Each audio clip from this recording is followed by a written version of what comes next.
Hello everyone, welcome back to my channel Propy Rubini Stop. நான் Propy Rubini பேசுறேன். புதுசா என் சேனலை first time யாராவது பார்க்கறீங்கன்னா subscribe பண்ணிக்கோங்க. பக்கத்துல இருக்க bell icon-ஐயும் press பண்ணிக்கோங்க. அப்பதான் நான் போடுற வீடியோஸ்லாம் உங்களுக்கு நோட்டிஃபிகேஷனா வரும். இன்னைக்கு நம்ம சூப்பரான ஒரு ரெசிபி தான் பார்க்க போறோம். என்னன்னு பாத்தீங்கன்னா நம்ம பீட்சா எப்படி பண்றது அப்படின்றத தான் இன்னைக்கு நான் செஞ்சு காமிச்சிருக்கேன். இதுக்கு பாத்தீங்கன்னா டோ எல்லாமே வந்து நம்ம வீட்லயே prepare பண்ணது தான். ஹோம்மேடா இருக்கிறதுனால பாத்தீங்கன்னா நீங்க வந்து உங்க குழந்தைகளுக்கும் இத கொடுக்கலாம். என்னைக்காவது ஒரு நாள் இந்த மாதிரி ட்ரை பண்ணி சாப்பிடுறதுல நம்ம உடம்புக்கு ஒண்ணும் ஆகாது. ஏன்னா நம்ம வீட்லயே பண்றதுனால வெஜிடபிள்ஸ் எல்லாமே நம்ம ஃப்ரெஷ்ஷா தான் யூஸ் பண்ணுவோம். சோ இது எப்படி பண்றது அப்படினு தொடர்ந்து இந்த வீடியோவை ஸ்கிப் பண்ணாத பாருங்க. இது இன்னைக்கு நம்ம வெஜ் பீஸா தான் பண்ணியிருக்கோம். ஸோ இதுக்கு பார்த்தீங்கன்னா நம்ம எப்படி பண்ணுறது அப்படின்னு காமிச்சிருக்கேன். இதுக்கு வந்து ஒரு கிளாஸ் அளவுக்கு நான் வந்து வார்ம் வாட்டர் எடுத்திருக்கேன். வந்து தண்ணி வந்து கொஞ்சம் வார்மாக இருக்கணும். அப்படி இருந்தால் தான் வந்து ஈஸ்ட் நல்லா ஆக்டிவேட் ஆகும்.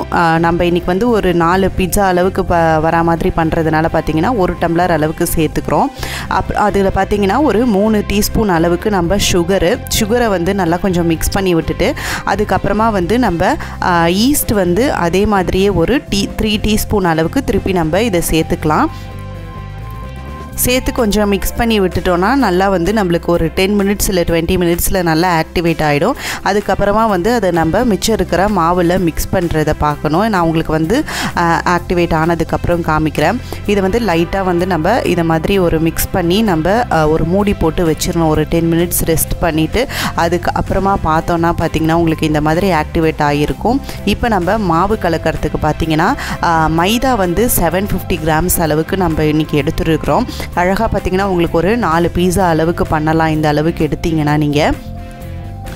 ஸோ இப்போ 750 கிராம்ஸ் அளவுக்கு நம்ம மைதா சேர்த்துக்கலாம் ஒரு இது மிக்சிங் பவுலில். அதுக்கப்புறமா பார்த்திங்கன்னா இதுக்கு தேவையான அளவுக்கு சால்ட் சேர்க்க போகிறோம். அதாவது 3 டீஸ்பூன் அளவுக்கு நம்ம சேர்த்துக்கலாம். இதுவுமே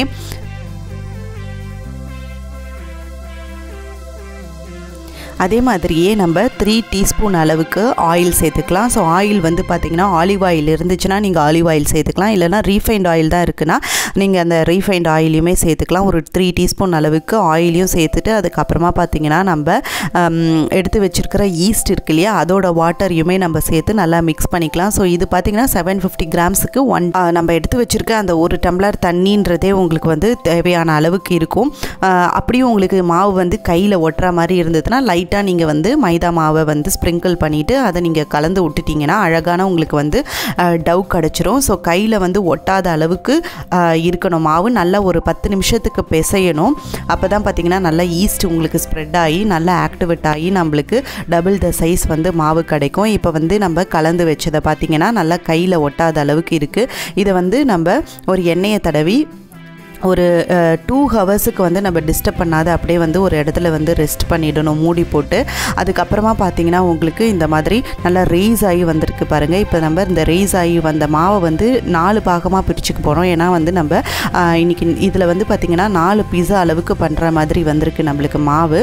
ஸோ இதை வந்து நம்ம நல்லா பிசைஞ்சிடக்கூடாது. நீங்கள் வந்து நல்லா இன்ஃபோல்டு பண்ணி நம்ம பிசைஞ்சிக்கணும். அப்போ தான் பார்த்திங்கன்னா உங்களுக்கு வந்து அந்த அதில் இருக்க ஏர் பபிள்ஸ்லாம் பார்த்திங்கன்னா உங்களுக்கு ஈவனாக வரா மாதிரி இருக்கும். இப்படி இன்ஃபோல்டாக இருந்து நம்ம அடிப்பக்கமாக நல்லா மடித்து விட்டுக்கணும்.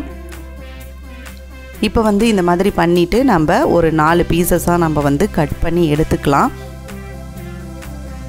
கட் பண்ணிவிட்டு அதுக்கப்புறம் பார்த்திங்கன்னா உங்களுக்கு வந்து கடையில் வந்து சோள மாவுன்னு விற்கும். அதை வந்து நீங்கள் வாங்கி யூஸ் பண்ணி கீழே ஸ்ப்ரெட் பண்ணி தேய்ச்சிக்கிறதுக்கு யூஸ் பண்ணிக்கலாம். சப்பாத்தி இடுற மாதிரி எல்லாம். அப்படி இல்லைன்னா நீங்கள் மைதா மாவையே கீழே நல்லா நீங்கள் வந்து ஸ்ப்ரெட் பண்ணிவிட்டு அது மேலே வச்சு நம்ம சப்பாத்தி மாதிரி இதை நம்ம இட்டுக்க போகிறோம்.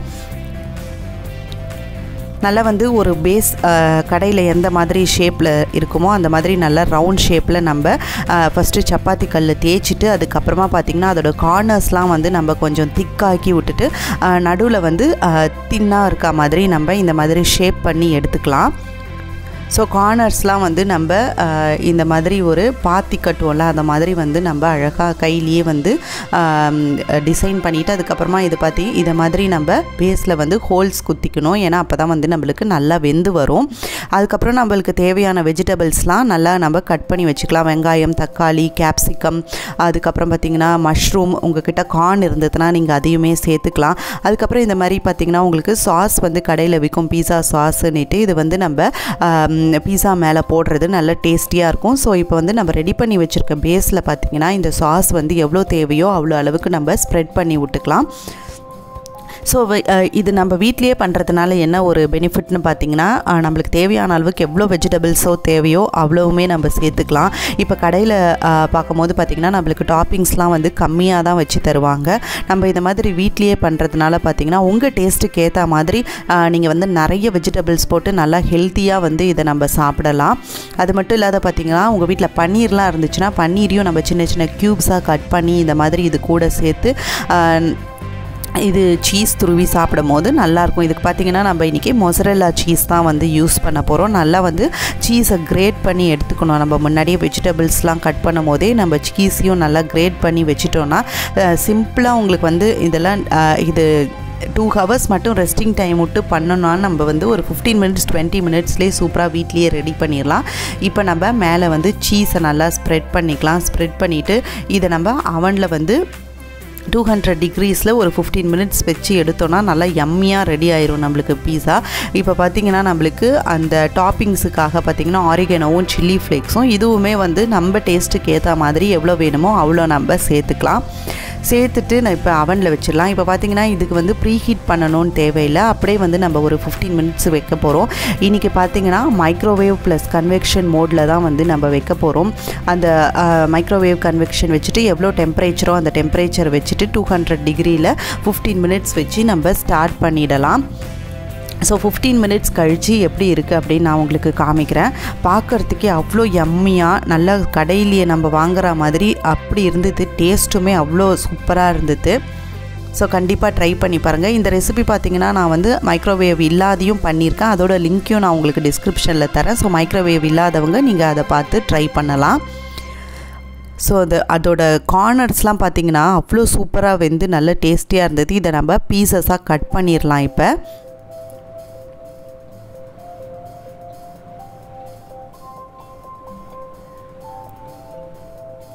நல்லா யம்மியான சூப்பரான பீஸா ரெடி ஆகிடுச்சு. கண்டிப்பாக உங்கள் வீட்டிலலாம் ட்ரை பண்ணி பாருங்கள். ட்ரை பண்ணி பார்த்துட்டு எப்படி இருக்குதுன்னு எனக்கு மறக்காமல் கமெண்ட்லேயும் மென்ஷன் பண்ணுங்கள். ஸோ நெக்ஸ்ட்டு வந்து நான் சீஸ் பர்ஸ்ட் பீஸா எப்படி பண்ணுறது அப்படின்றத நெக்ஸ்ட் வீடியோவில் நான் உங்கள் கூட ஷேர் பண்ணிக்கிறேன்.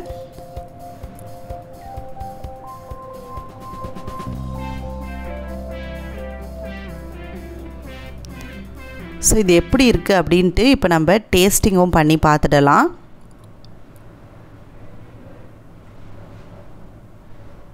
இது வந்து பார்த்திங்கன்னா ஒரு மீடியம் சைஸ் பீஸா மாதிரி இருந்தது. ஸோ உங்களுக்கு ஸ்மால் சைஸ் வேணும்னா நீங்கள் சின்னதாக கூட ட்ரை பண்ணிக்கலாம். ஸோ இதோட பன்னு நான் உங்களுக்கு எடுத்து காமிக்கிறேன் பாருங்கள் எவ்வளோ சூப்பராக வந்து வெந்திருக்குன்னு சொல்லிட்டு. நல்லா யம்மியான டேஸ்டியான பீஸா. அது வந்து நம்ம ஈஸ்ட் போட்டு ரைஸ் ஆகி அதோட பன் பாருங்கள் டெக்ஸ்சர் எப்படி இருக்குன்னு சூப்பராக. ஸோ கண்டிப்பாக ட்ரை பண்ணி பாருங்கள். வீடியோ பிடிச்சிருந்ததுன்னா லைக் பண்ணுங்கள், ஷேர் பண்ணுங்கள், சப்ஸ்கிரைப் பண்ணுங்கள். மறக்காமல் அந்த பெல் ஐக்கானையும் ப்ரெஸ் பண்ணிக்கோங்க. அப்போ தான் நான் போடுற வீடியோஸ்லாம் உங்களுக்கு நோட்டிஃபிகேஷனாக வரும். தேங்க்ஸ் ஃபார் வாட்சிங்.